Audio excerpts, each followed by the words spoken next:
And so it's about understanding that a mistake isn't who you are, especially if it was unintentional. I mean, if you're just doing mean things to people on purpose, then you really need to kind of reconsider all the things we're saying here. But especially if it was unintentional, it doesn't define who you are. And you need to forgive yourself.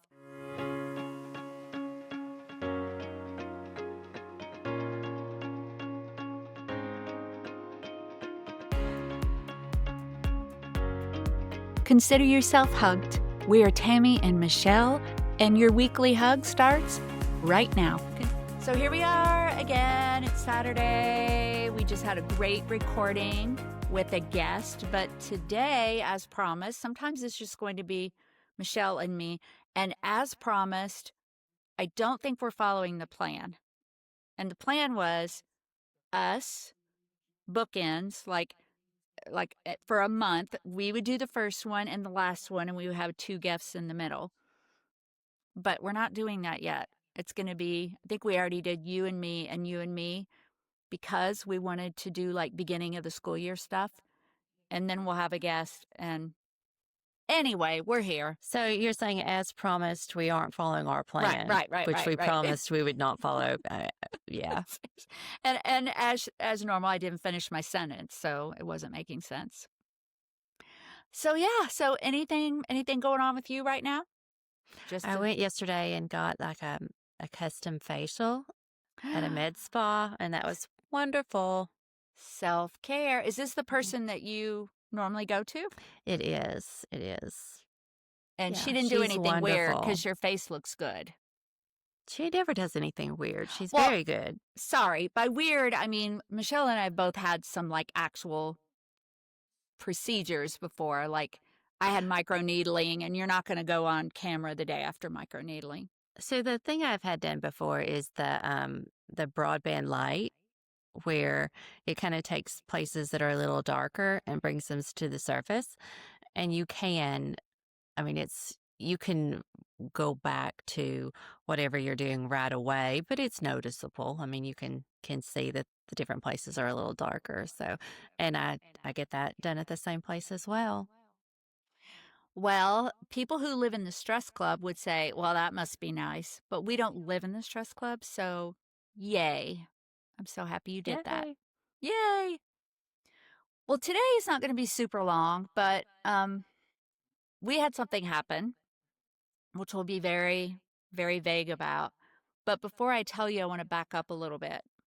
You know, we have a lot of women here, teachers, and I remember, I don't know if I've told you this, Michelle, years ago when I was teaching, I was team teaching with another teacher I think we did it for maybe a year, either one or two semesters. And I remember a day when something happened in the classroom, and I snapped at her. I was kind of aggressive. This was way before I really had a lot of emotional management skills, and she cried. And I hurt her feelings. And looking back on that, I'm not sure that I had the skills, the tools, the maturity, the emotional awareness to know what to do with that. And I'm not sure I ever apologized. And which brings me up to the present. So, have you ever, that you know of, done something like that where you've hurt someone? Oh, I am sure, because I'm like, it's pretty classic for me to stick my foot in my mouth somehow, or something to come out in the way I don't intend. Nothing's coming to mind right at this moment, but I'm sure if I think about it for a few moments, then I will. But yeah, I mean, absolutely, it happens. You say something and someone takes it the wrong way. I think that that's even worse now with text messages, because you can't Oh, like always infer like tone in a text message. So absolutely, I'm sure I have. that's true. Text message and email. And then I think on the flip side, okay, so maybe you have been the deliverer of hurt, or maybe you have been the receiver of hurt. But there's a responsibility both ways, you know? And so at that point in my life, I can't think of an instance, but I probably wouldn't have told a person that they hurt my feelings.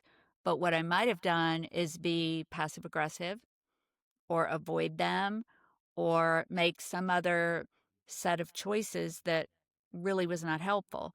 And so the thing that's not fair about that is that how can that person know, especially if it was unintentional, which typically it is, that they hurt you if you don't let them know and have a conversation? But that can be hard and awkward and risky, and if we don't learn the skills to do that, then that holds us back too.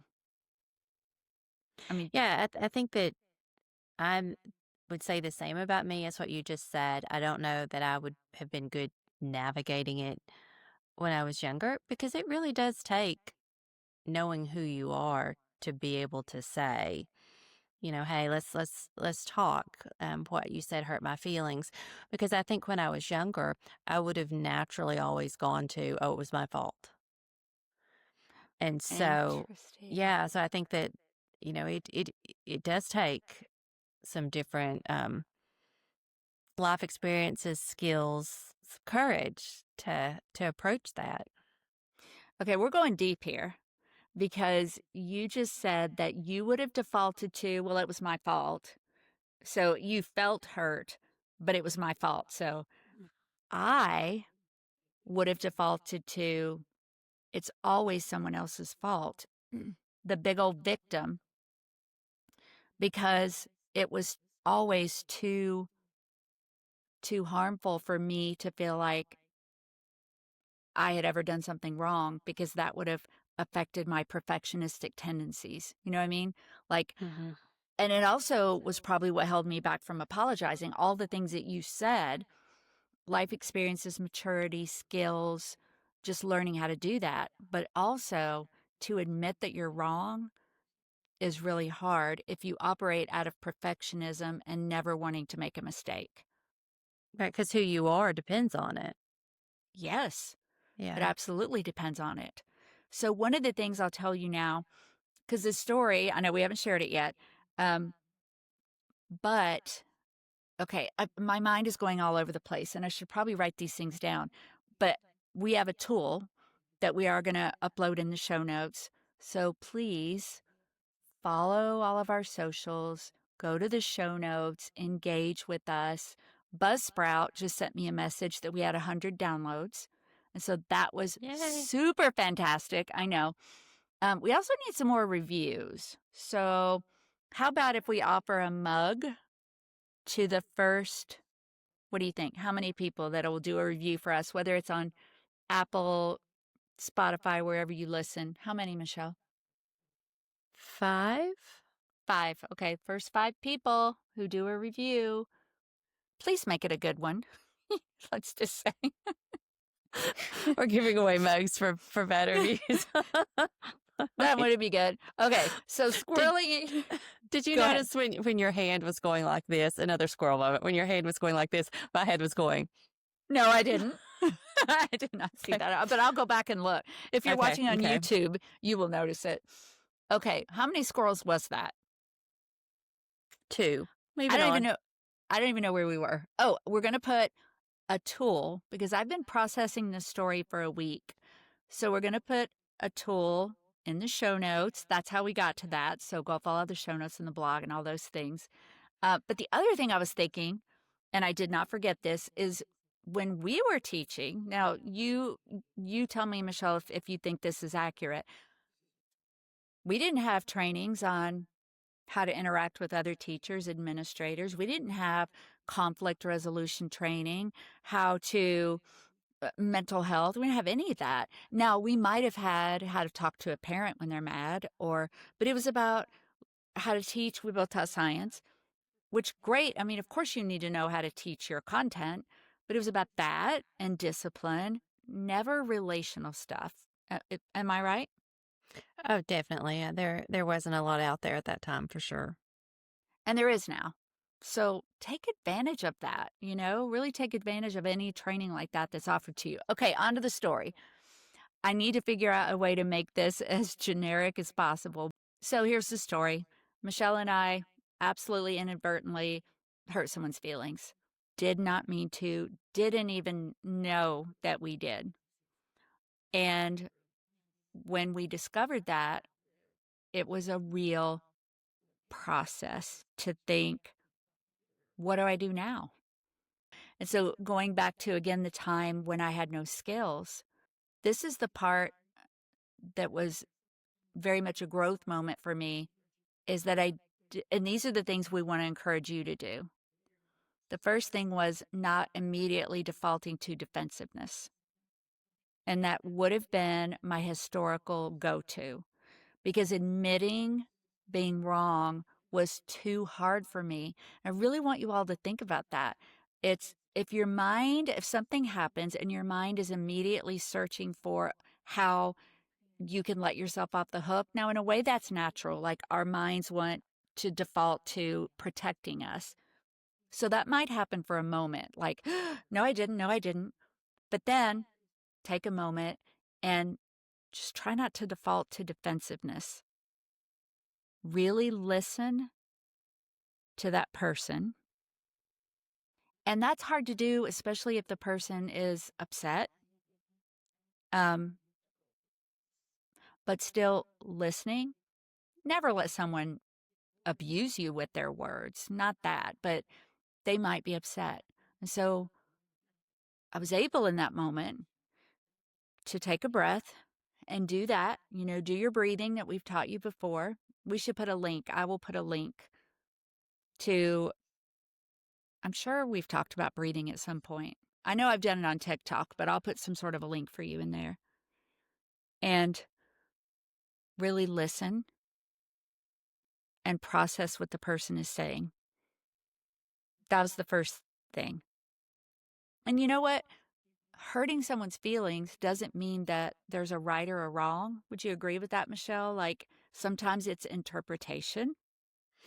Yeah, I think like as we were saying before, like we do kind of have a default. Like mine used to be, oh, absolutely, it was my fault. You can be very apologetic and sorry that you hurt someone's feelings, and the underlying thing, and I'm not saying that's the case here, but the underlying thing not be something you would have done differently. And again, not saying that was the case here, but I've But it had to can learn that happen. in my lifetime. Yeah, that I can hurt someone's feelings. It can be interpretation. But I still should listen to completely what they have to say and can apologize for hurting their feelings, even if it was a misunderstanding. And that's the second thing, right? Is the apology. And it could be an apology for the misunderstanding. It can be an apology for what you did. It can be an apology simply that I hurt you, you know? And these are things that will be in this document. I'm a big fan of scripting and words and choosing your words carefully. I will say when there's an apology, as heartfelt as it can be, I'm sorry you feel that way is not going to cut it. Okay, everybody.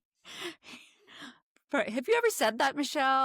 I think the only times I've ever said that is when I'm mad or like I'm maybe in an argument, which doesn't really happen very often, but have you said it?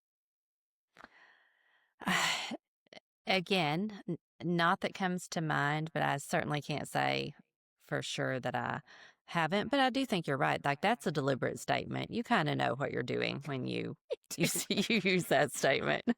And it usually sounds that way, right? Well, I'm sorry you feel that way.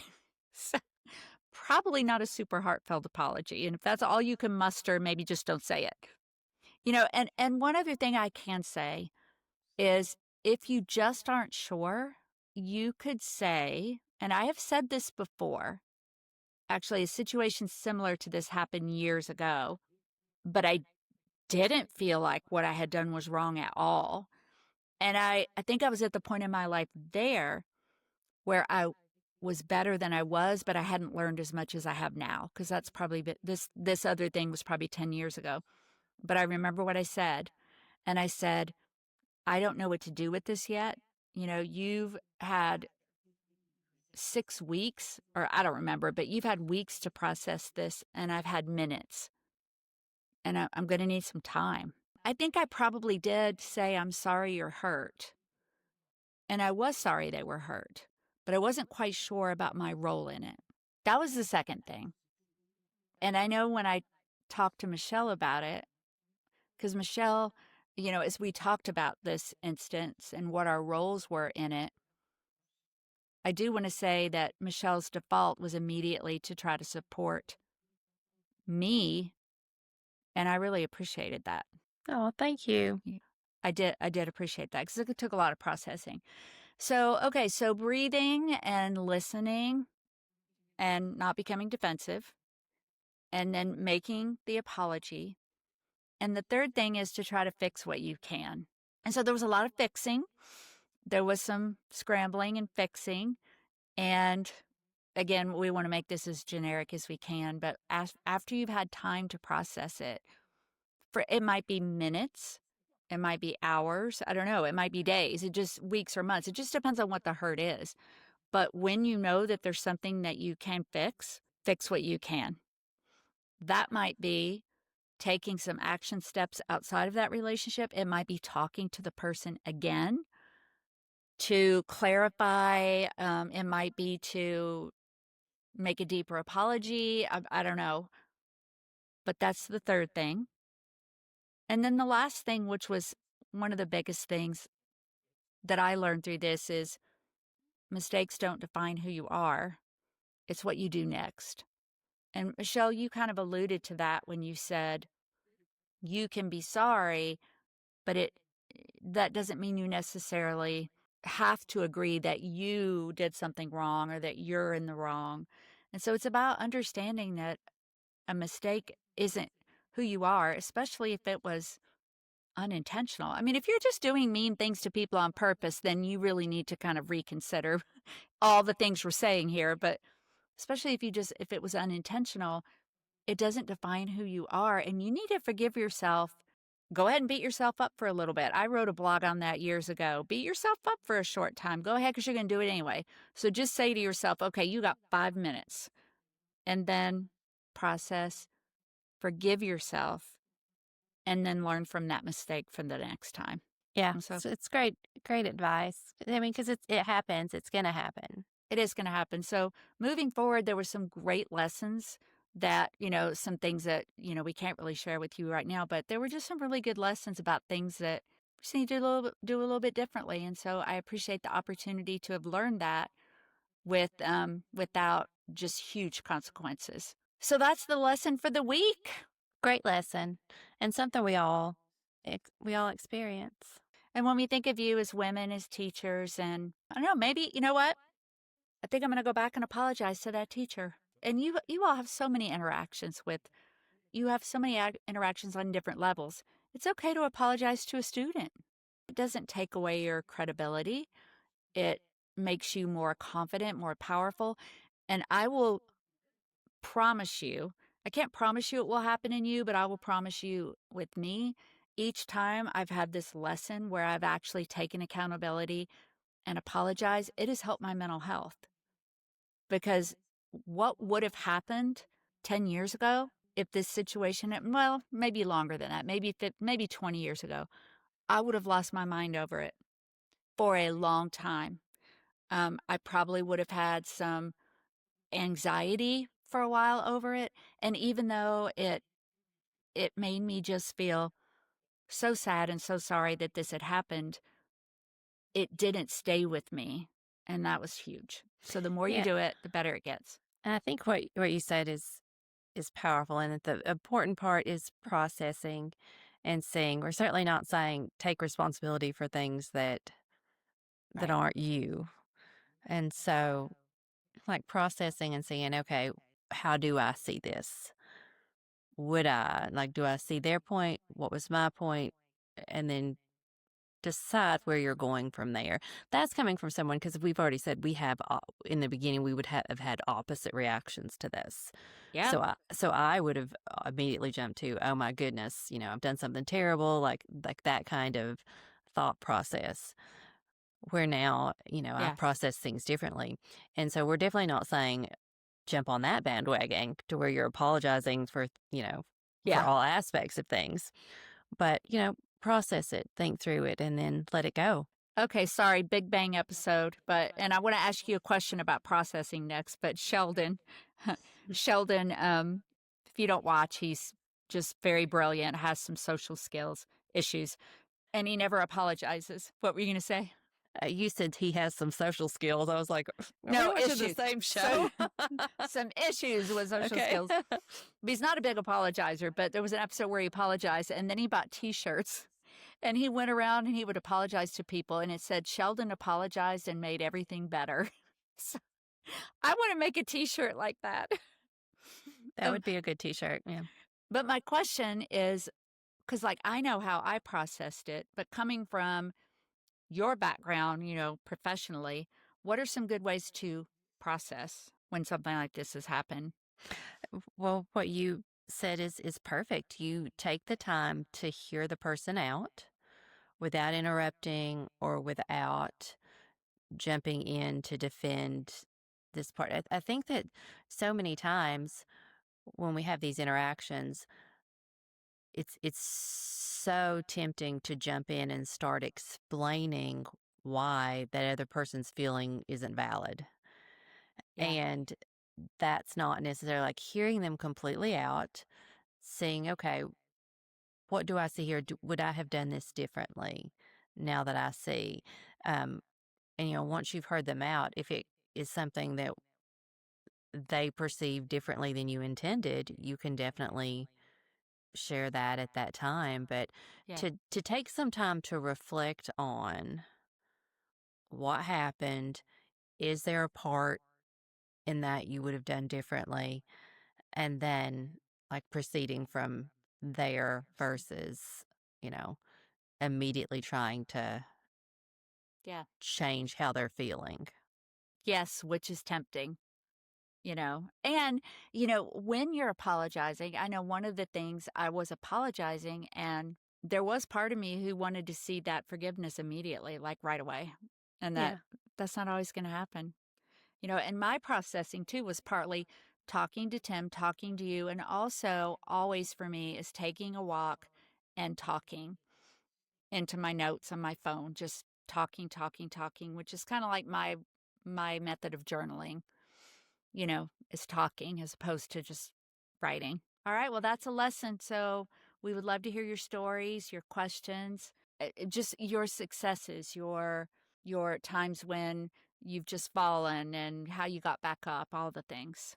That's all I got for today, Michelle. How about you? I think that is it. That was a wonderful story to talk through. To process, even if we had to start and stop a lot, which is what we do. You wouldn't know this. Some of the things Yeah. we keep in, and some of the things we're like, no, that has to go. So you have to go and chop it out. All that to say, we aren't following the plan for the plan that we weren't following. Still, like, But we're following the plan for the plan not to plan. that's a plan. Okay.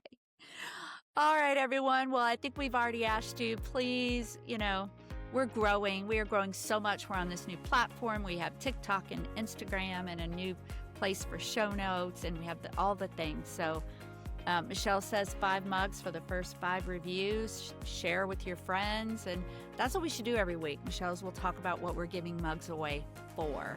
Okay. Yeah. They're really nice mugs. Yeah, they really are. They're like that soft matte feeling, velvety feeling. So, all right, we'll tell Lindsay, our social media manager, what she needs to do when she makes our giveaway. So, all right, let's close it out. You ready? I'm ready. All right, and until next time, Consider yourself hugged. Okay, Yay. bye, everybody. Bye.